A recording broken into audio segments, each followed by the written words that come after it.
El Ministerio Apostólico La Palabra de Fe presenta su programa Un Milagro en tu Vida con el hermano Ángel Salvador Iscoa.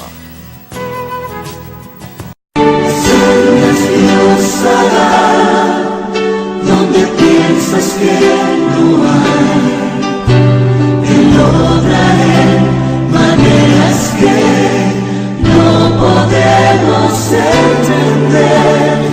Él me guiará, a su lado estaré, amor y fuerza me dará, un camino hará.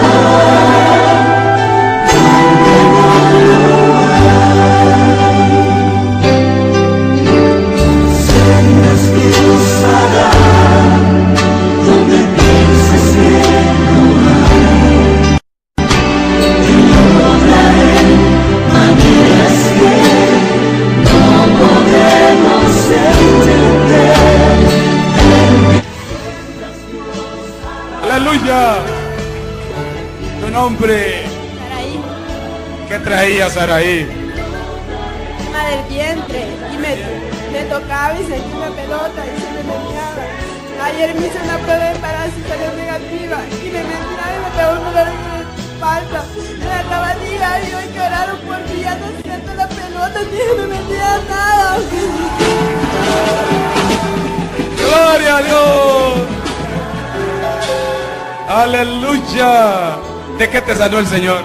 De un dolor en el vientre. ¿Y está ese dolor? No, ya no. Dios me sanó. ¿Quién vive? Me sanó Cristo Jesús. ¿De qué lo sanó? De la columna tenía 2 años de estar padeciendo, pero hoy me siento Agáchese, agáchese, soy libre. agáchese. Dóblela, dóblela. ¡Aleluya! Y antes podía doblarse bien. No me doblé.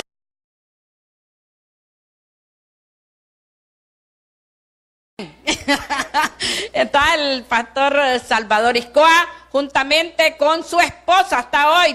Pueden dar un fuerte aplauso por la venida de ella, la hermana Lidilia, ¿verdad? Hoy anda acompañando a su esposo. Qué bueno, ¿verdad? Y ahora la palabra con él. Que Dios les bendiga. Amén. Aleluya, gloria a Dios. En esta mañana, Dios quiere que analicemos nuestro actuar de ayer. No el de mañana, porque ese no existe. El futuro no es para nosotros, es Dios quien marca nuestro camino. Pero revisemos el ayer. ¿Cómo estuvimos? ¿Le dimos tiempo a Dios? ¿Cómo estuvimos en nuestros hogares? ¿Con nuestros amigos? ¿En nuestro trabajo? Y yo creo que tenemos que pedir perdón. ¿Cuántos están conmigo? Cierre sus ojos. Dios de lo alto, ahora mismo, Señor, abrimos nuestro corazón para que lo limpies a través de tu palabra. Abrimos nuestro corazón para echar fuera aquello que no te agrada a ti, Padre. Abrimos nuestra mente para sacar esos pensamientos que no vienen de ti. Y estamos aquí, Espíritu Santo, para que nos hables, para que nos lleves al arrepentimiento, porque te hemos fallado. Somos seres humanos débiles, pero nos fortalecemos en ti. Gracias, Señor. Te alabamos, te bendecimos. En el nombre maravilloso de tu Hijo amado Jesús. Amén. No existe en la faz de la tierra ningún ser humano que diga que no ha pecado. El pecado se origina en el cielo mismo. Cuando Satanás quiso ser igual a Dios. Pero ese Dios que tenemos de amor también es un Dios de ira, un Dios de enojo, y expulsó a Satanás, y era alguien muy especial al lado de Dios. Pero como siempre los malos andan con los malos, Satanás no se vino solo. Todos aquellos ángeles que lo acuerpaban a él también fueron echados de allá. Si ellos, siendo seres celestiales, seres espirituales, fueron lanzados al vacío, ¿qué podrá ser de nosotros? Por eso Deuteronomio 32:35 nos dice: mía es la venganza y la retribución. A su tiempo, su pie resbalará. Y si usted analiza la vida real, usted nunca se va a resbalar para arriba. Si uno se cae, se resbala es para abajo. Nos está diciendo, a su tiempo te vas para el infierno. A su tiempo te vas para el abismo. Y lo que está preparado se avecina, dice esa palabra. Existe en la Biblia historias. Jesucristo utilizó mucho la parábola.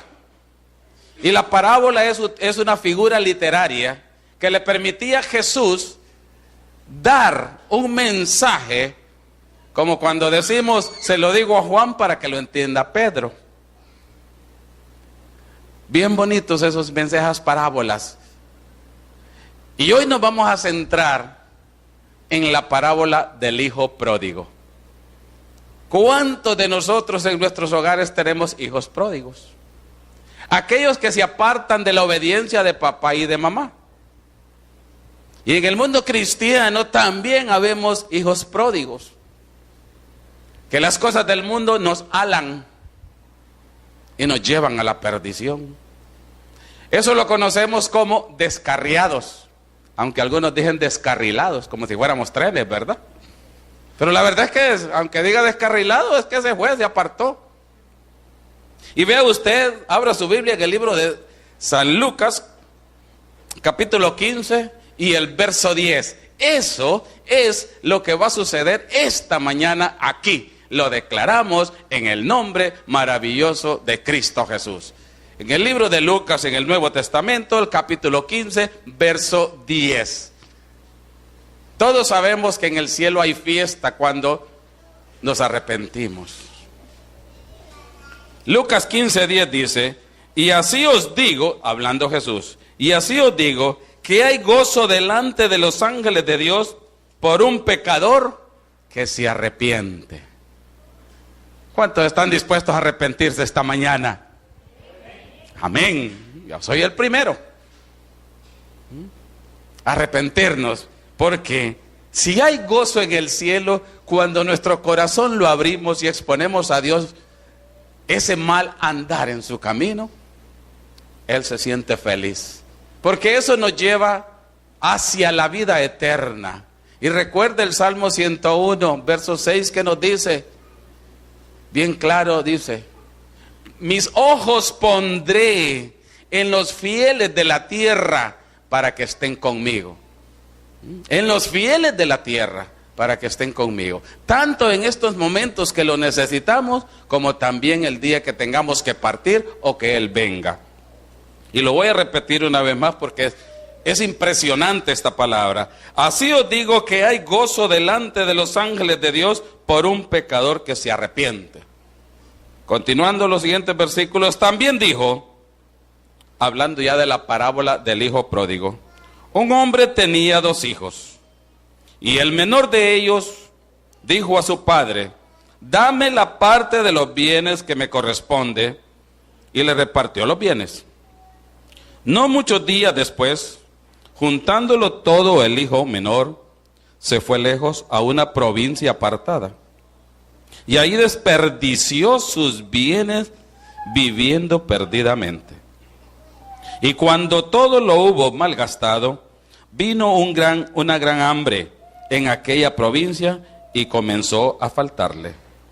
Y fue y se arrimó a uno de los ciudadanos de aquella tierra, el cual le envió a su hacienda para que apacentara cerdos. Y deseaba llenar su vientre de las algarrobas que comían los cerdos, pero nadie le daba. Y volviendo en sí dijo: ¿cuántos jornaleros en casa de mi padre tienen abundancia de pan, y yo aquí perezco de hambre? Me levantaré e iré a mi padre y le diré: Padre, he pecado contra el cielo y contra ti. Ya no soy digno de ser llamado tu hijo, y hazme como uno de tus jornaleros. Y levantándose, vino a su padre. Y cuando aún estaba lejos, lo vio su padre y fue movido a misericordia, y corrió y se echó sobre su cuello y le besó.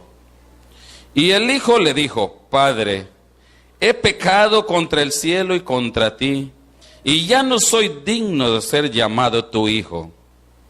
Pero el padre le dijo a sus siervos: sacad el mejor vestido y vestidle, poned un anillo en su mano y calzado en sus pies. Traed el becerro gordo y matadlo, y comamos, hagamos fiesta. Porque mi hijo muerto era, y ha revivido, se había perdido, y es hallado. Y comenzaron a regocijarse. Y su hijo mayor estaba en el campo, y cuando vino y llegó cerca de la casa, oyó la música y las danzas. Y llamando a uno de los criados, le preguntó qué era aquello. Él le dijo: tu hermano ha venido, y tu padre ha hecho matar el becerro gordo por haberle recibido bueno y sano. Entonces se enojó y no quería entrar. Salió por tanto su padre y le rogaba que entrase. Mas él, respondiendo, dijo al padre: he aquí, tantos años te sirvo, no habiéndote desobedecido jamás, y nunca me has dado ni un cabrito para gozarme con mis amigos. Pero cuando vino tu hijo, que ha consumido tus bienes con rameras, has hecho matar para él el becerro gordo.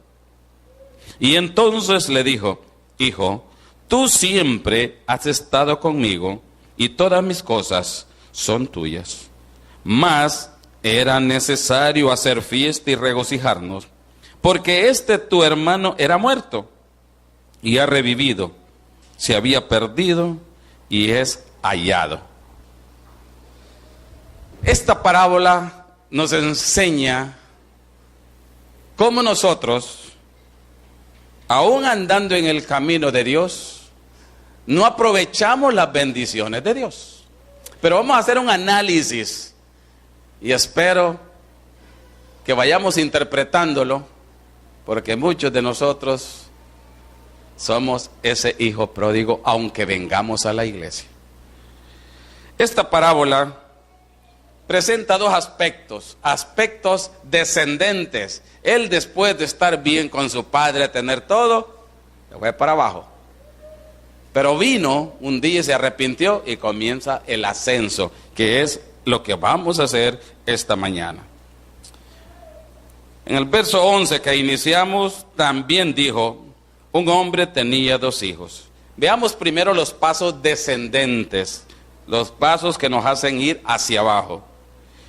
Uno de esos primeros pasos es la obstinación. Y lo vemos en el verso 12. Y el menor de ellos dijo a su padre: Padre, dame la parte de los bienes que me corresponde. Y le repartió los bienes.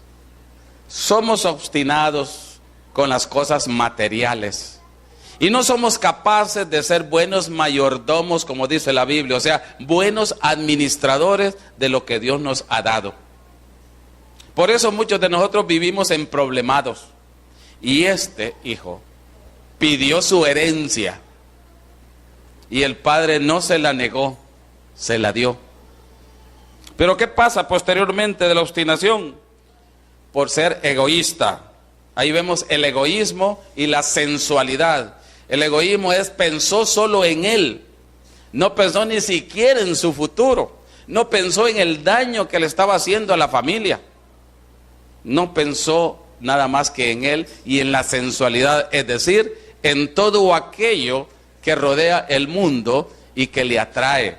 Así él derrochó su dinero. La sensualidad tiene relación cuando la Biblia dice que el mundo le pertenece al diablo.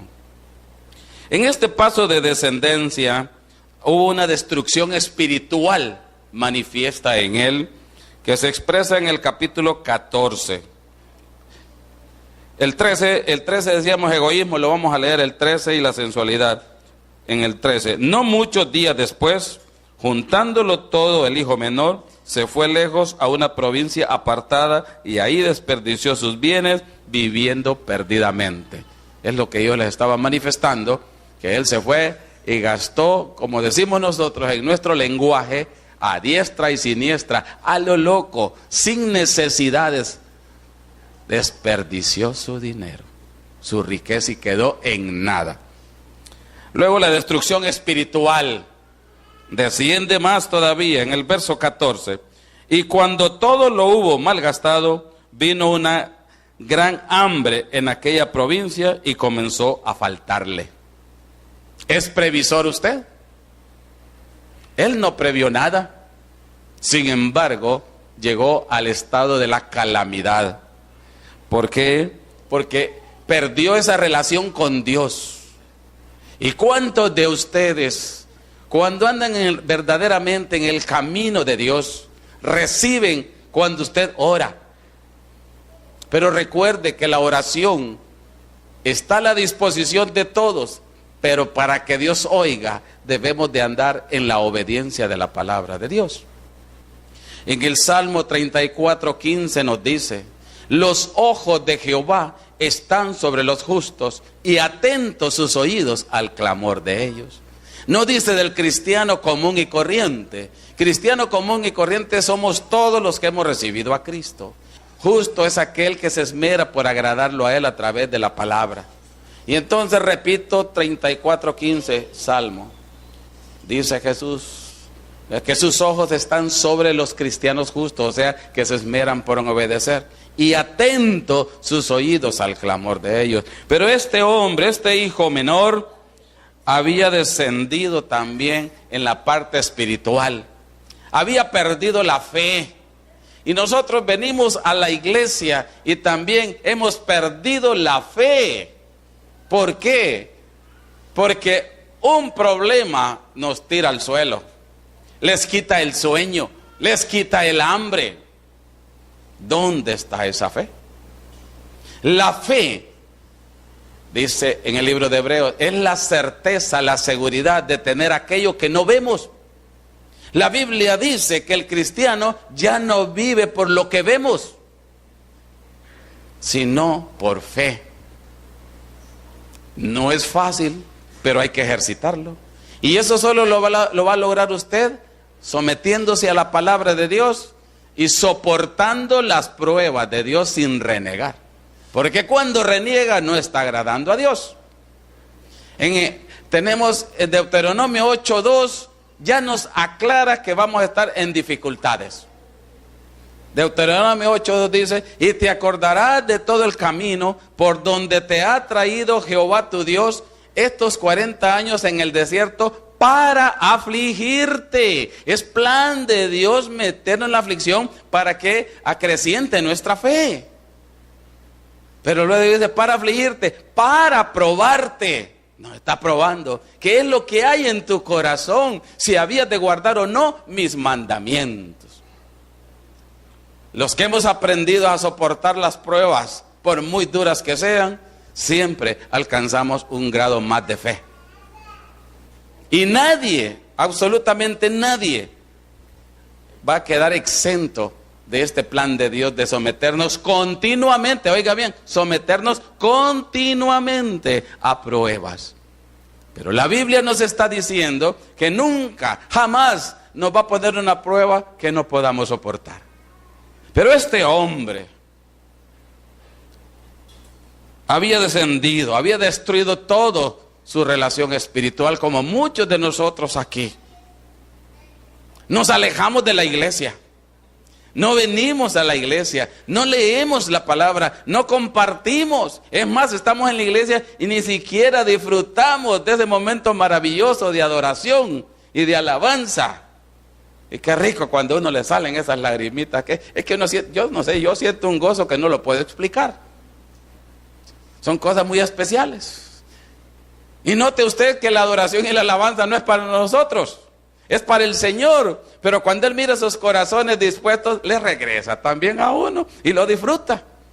Cuando menos acuerda, ahí está uno, mira, aprovechando y dando hasta su vueltecita porque está lleno. Y entre más se llena uno, entonces será lo contrario, crecemos más espiritualmente. Destrucción espiritual. Luego, ¿qué tuvo que hacer? Vino en él la humillación de sí mismo, que es lo que tenemos que hacer nosotros. Humillarnos nosotros mismos reconociendo esas faltas. En el verso 15, y fue y se arrimó a uno de los ciudadanos de aquella tierra, el cual lo envió a su hacienda para que apacentase cerdos. Mire que no lo mandó a un trabajo diferente. Y ustedes los que conocen los cerdos, los animales o chanchos, como le quiera llamar, mire, cuando usted se acerca, apesta todo aquello, ¿verdad? Guácala, dicen algunos. Y ahí lo mandaron a trabajar con eso, tenía que estar limpiando todo aquello. No lo mandaron ni siquiera de mandadero. Y en la casa de él era jefe, prácticamente, si era hijo del dueño. Era hijo del dueño, y nosotros, ¿de quién somos hijos?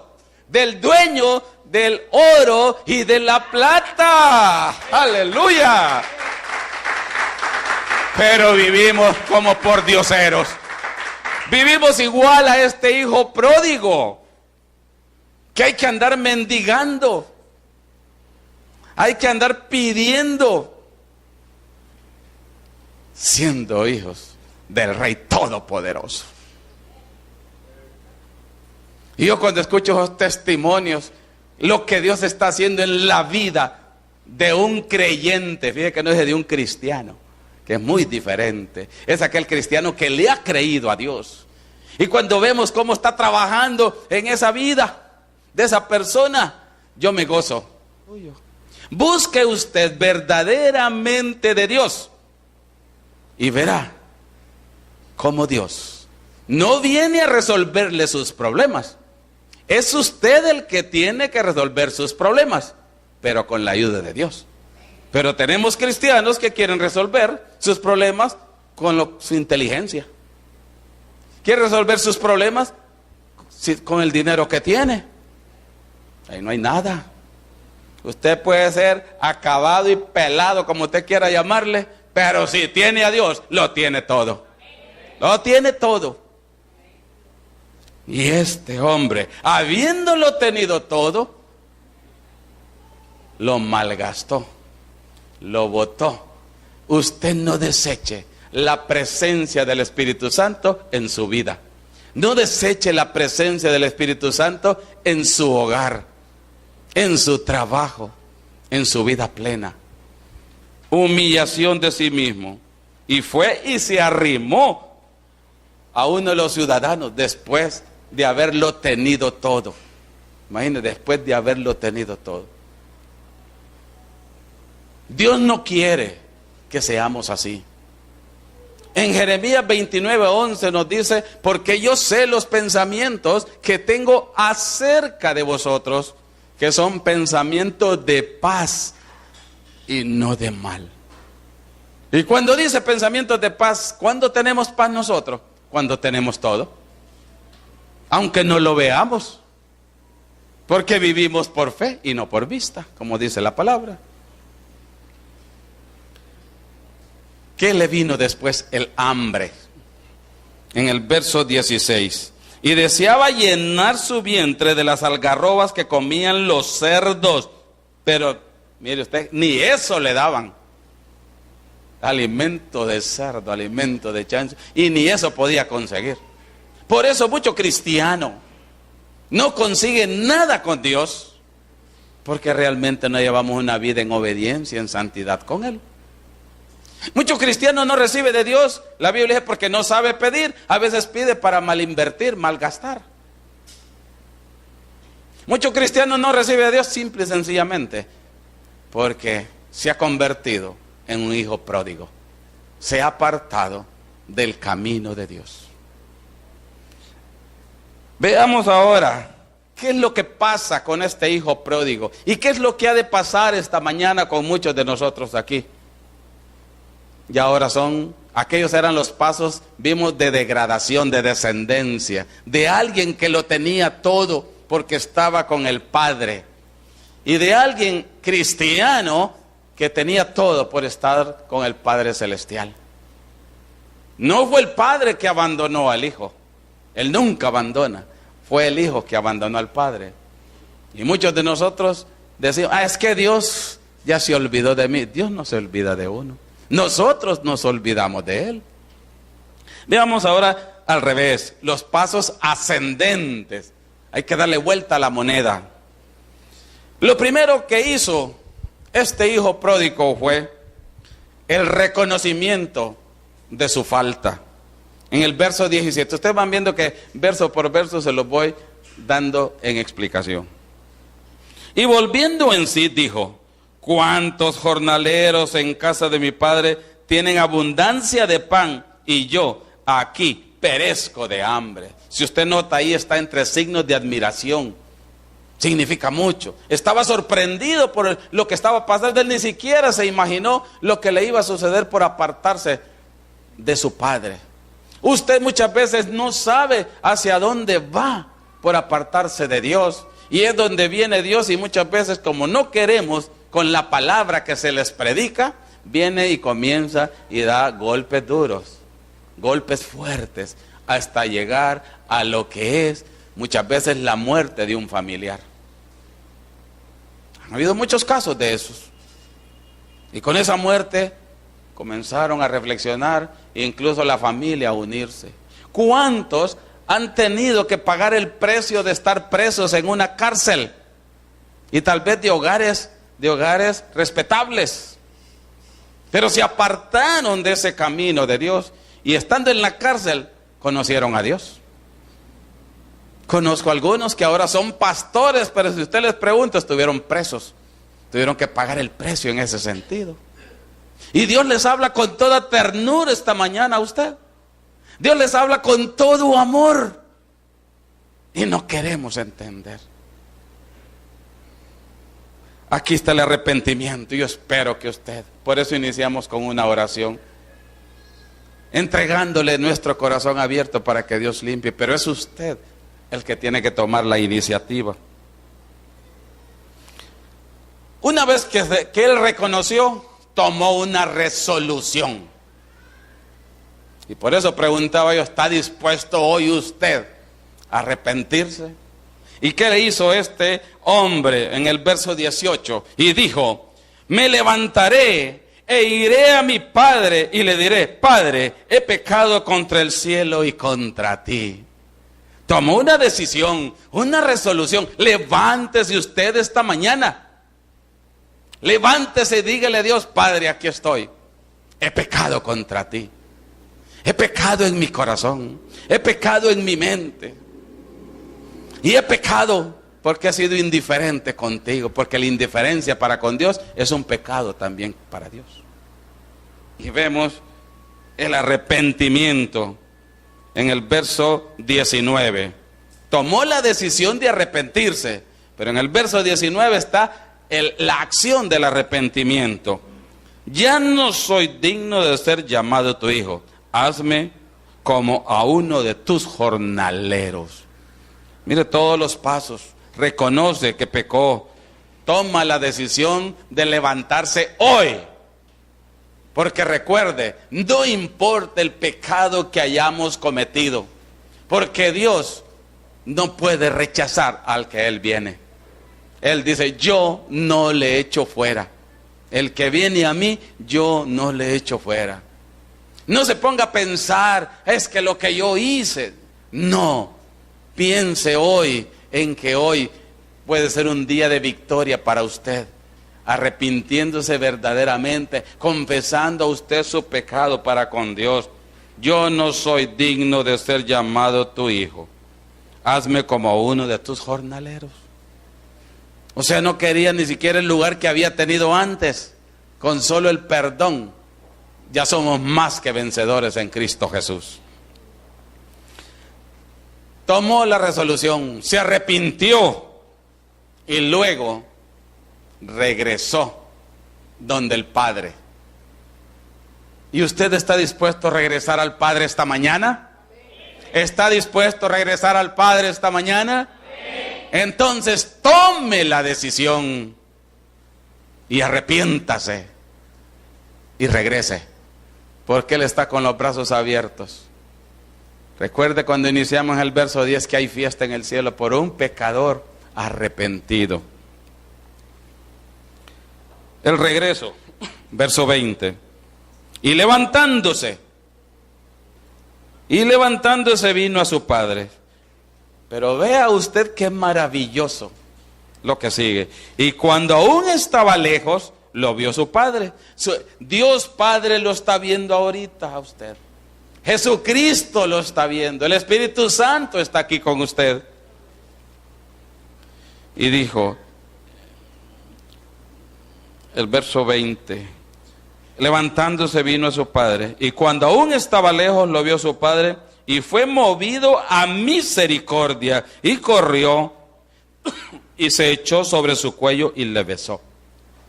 ¿Qué es misericordia? Es compasión.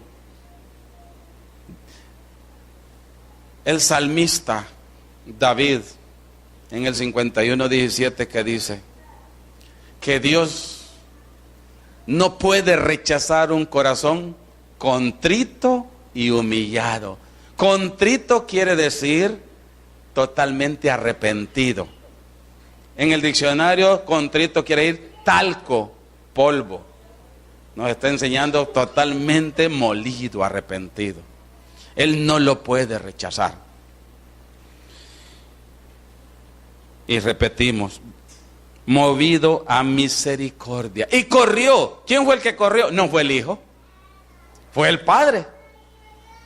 Y esta mañana, a través de su Santo Espíritu, el Padre está corriendo hacia cada uno de nosotros. Y se lo vamos a repetir, vea usted. Y levantándose, vino a su Padre. Y cuando aún estaba lejos, lo vio su Padre. Y fue movido a misericordia y corrió y se echó sobre su cuello y lo besó. Porque cuando nosotros nos arrepentimos, venimos como avergonzados, ¿cierto? ¿Sí o no? Como apenados. ¿Voy o no voy? Hasta bailadito, ¿voy o no voy? Ay, es que a mí no me va a perdonar. Él perdona todo pecado si usted abre su corazón y lo dice con sinceridad. Pero Él no que le gusta tampoco que esté pecando seguido sobre lo mismo. Cuando usted revisa el libro de Hebreos, el título dice, aquel que peca deliberadamente. Ya no queda nada más sino una horrenda, oigan esa palabra, horrenda expectación de juicio. Una horrenda expectación de juicio y de hervor de fuego. ¿Qué está diciendo? ¿Qué es expectación de juicio? Expectación es estar esperando como, imagínese alguien que cometió un crimen y va a ser llevado a los tribunales. En esos tribunales no sabe cuál es la sentencia que le van a poner. 5 años, 20 años, cadena perpetua, etcétera. Entonces, nosotros, de aquel que peca deliberadamente, aquel que peca sabiendo que está pecando, ya no queda nada más sino una horrenda expectación de juicio y de hervor de fuego. Ya le está diciendo juicio y le está diciendo que va para el infierno. Ahí mismo en el verso 31 dice, horrenda cosa es caer en manos de un Dios vivo. Hebreos. Ahora bien, la reconciliación. Necesitamos vestirnos de ropas nuevas. Verso 22.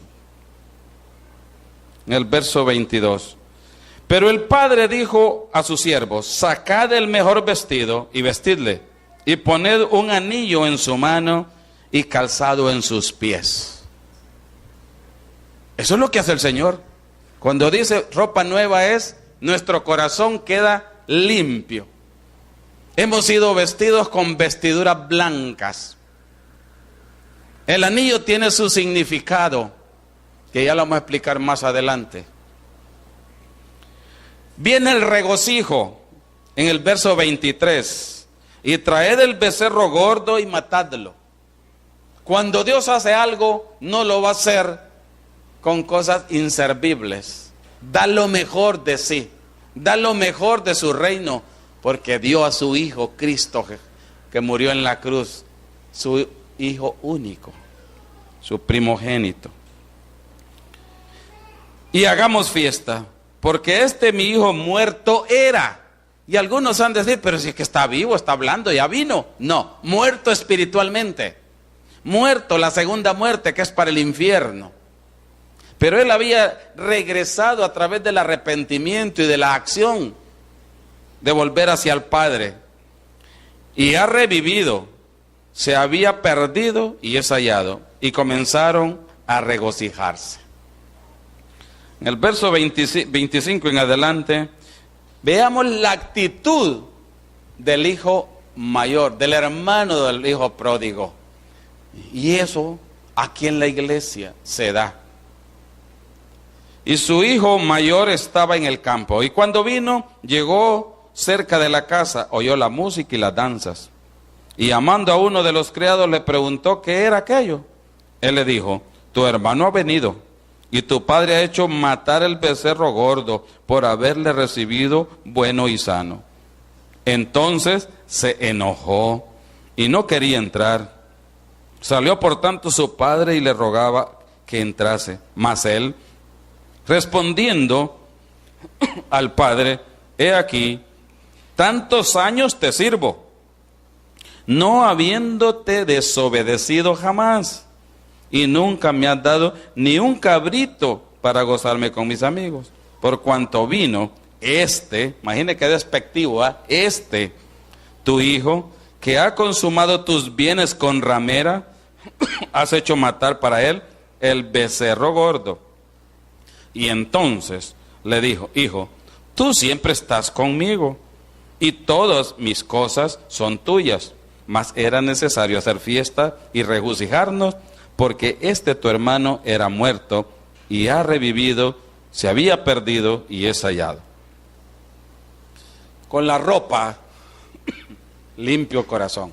El anillo tiene un significado bastante especial. El anillo no se lo puso por lujo, así como algunos que van a la joyería o al mercado a comprar para andar con alhajas. Esto espiritualmente tiene significado. Se le llama el anillo de la reconciliación. Y este anillo consta de 8 joyas. Mire, 8 joyas. Entonces eso lo puede encontrar usted en el libro de Romanos, capítulo 5, del verso 1 al 5. La primer joya, ¿qué significa? Significa la paz. La primer joya significa la paz. En el verso 1, Romanos 5:1 dice: justificados, pues, por la fe, tenemos paz para con Dios por medio de nuestro Señor Jesucristo. Justificados por la fe. Dicho de otra forma, buscamos de Dios, nos entregamos realmente a Él a través de su palabra, no lo que pensamos, sino lo que Dios nos dice en su palabra. Nuestra fe se acrecienta y nos da la paz, que es un fruto del Espíritu. La joya número 2 es el acceso. Es un acceso, es una entrada por la fe. Es que nosotros entramos al reino de Dios. Y el reino de Dios, dice su palabra en Corintios, no consiste en palabras, sino en poder. Tenemos entonces esa joya de acceso por medio de la fe a la presencia de Dios. También a la presencia el día de mañana en la vida eterna, en el cielo. Ese anillo, también representa el gozo en la esperanza. Nosotros tenemos que tener esa fe y esperar en Cristo Jesús. Número uno, que Él está con nosotros. Isaías 41:10 dice: no temas, porque yo estoy contigo. No desmayes, porque yo soy tu Dios que te esfuerzo. Siempre te ayudaré y siempre te sustentaré con la diestra de mi justicia. Él está, por fe lo tenemos a Él y recurrimos a Él. La esperanza, en el verso 2, por quien también tenemos entrada por la fe a esta gracia. Gracia es regalo, es favor inmerecido, en la cual estamos firmes y nos gloriamos en la esperanza de la gloria de Dios. Nos regocijamos en todo eso. La joya número 4 se refiere al gozo en el sufrimiento. Verso 3. Y no solo esto, sino que también nos gloriamos en las tribulaciones, sabiendo que la tribulación produce paciencia. Eso también lo dice el apóstol Santiago. Vemos entonces que esto de los problemas, el sufrimiento, debemos de llevarlo con gozo. Y dirán algo: no, es que usted no ha pasado, usted no sabe lo que es no tener comida ahí en la casa. Sí hemos pasado, no solo una vez. Pero no hemos perdido el gozo. No hemos perdido ni la paz, ni el sueño. Somos buenos para roncar.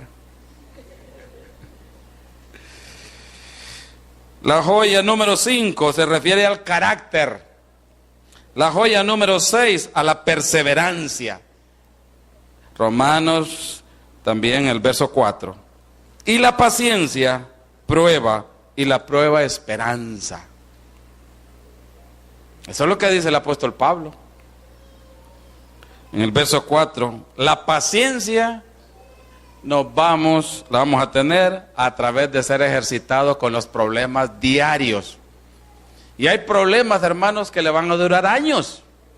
¿Oyó lo que les dije? Años.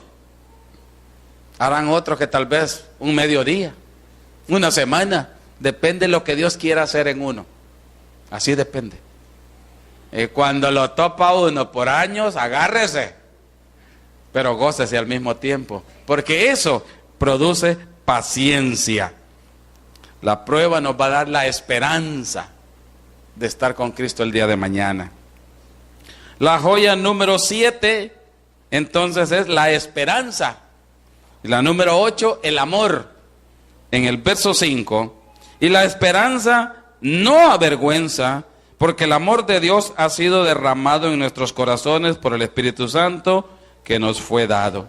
Como ven ustedes, en esta parábola, el anillo no es un anillo de lujo, sino que lleva cualidades que necesitamos los cristianos. Si andamos en rectitud con el Señor, vamos a ver que vamos a tener paz en medio de la tormenta, que vamos a tener acceso a la vida eterna y acceso a las riquezas de Dios por medio de la fe, que existirá el gozo y también la esperanza, que el sufrimiento en nosotros debe producir gozo en vez de tristeza, el carácter, la firmeza de que tenemos un Dios todopoderoso, que Cristo murió por nosotros y que estaremos con Él si andamos en rectitud. Perseverancia. Esto es una lucha constante de segundo a segundo, minuto a minuto, día a día, hasta que Cristo venga o hasta que Él nos lleve. La esperanza. La esperanza, hay un dicho popular, no llena pero mantiene, dice, ¿verdad? Y en este caso nos mantiene a nosotros, pero también nos llena. Y luego el amor. El significado que el padre no fue en busca de su hijo, sino que esperó en casa a que el muchacho regresara. Tiene un significado grande. Dios no obliga a nadie que lo siga. Él solo ofrece la salvación a través de su hijo. Aquel que a regañadientes recibe a Cristo no ha recibido nada. Aquel que viene a la iglesia porque lo vean, no viene a nada. Aquel que ofrenda y hasta camina bien bonito y hasta que le miren ahí el billetón o lo que sea, no es eso. Es un corazón sincero que quiere Dios. Póngase de pie. Padre, te damos gracias por esta maravillosa mañana que nos has dado. Has hablado a nuestro entendimiento y a nuestro corazón. Y te damos gracias porque los que te hemos creído tenemos esa fe y esa esperanza de que tú vendrás pronto a arrebatar, a llevar a tu iglesia. Y hemos comprendido que debemos de andar en ese camino recto si queremos irnos contigo. Recordamos tu palabra en Apocalipsis 3:5 cuando dice, está diciendo la palabra, he aquí yo vengo pronto, también lo dice, pero ahí nos está diciendo, el que venciere serás vestido de vestiduras blancas y no borraré tu nombre del libro de la vida. Tenemos que mantenernos no como el hijo pródigo, pero sí como el hijo pródigo cuando regresa nuevamente ante el Padre, manteniéndose en obediencia a su palabra para que no nos borren del libro de la vida y podamos estar con Él el día de mañana, sea que muramos naturalmente o que Él venga. Mira tu pueblo, Señor. Espíritu Santo, toca a cada uno de mis hermanos. Te lo pido en el nombre de Jesús, que toque sus corazones y sus mentes, Señor. Que no solo sean tan solo oidores de tu palabra, sino hacedores de tu palabra, es decir, vivir diariamente el consejo tuyo expresado en la Biblia. Yo los cubro con la sangre de Cristo, desde la coronilla de sus cabezas a la planta de sus pies, y enviamos todo tipo de bendición a sus hogares. Y declaramos que los enfermos han sido sanados esta mañana por el poder del Espíritu Santo, por el poder de ese Cristo que murió en la cruz. Dios hará donde piensas que no hay.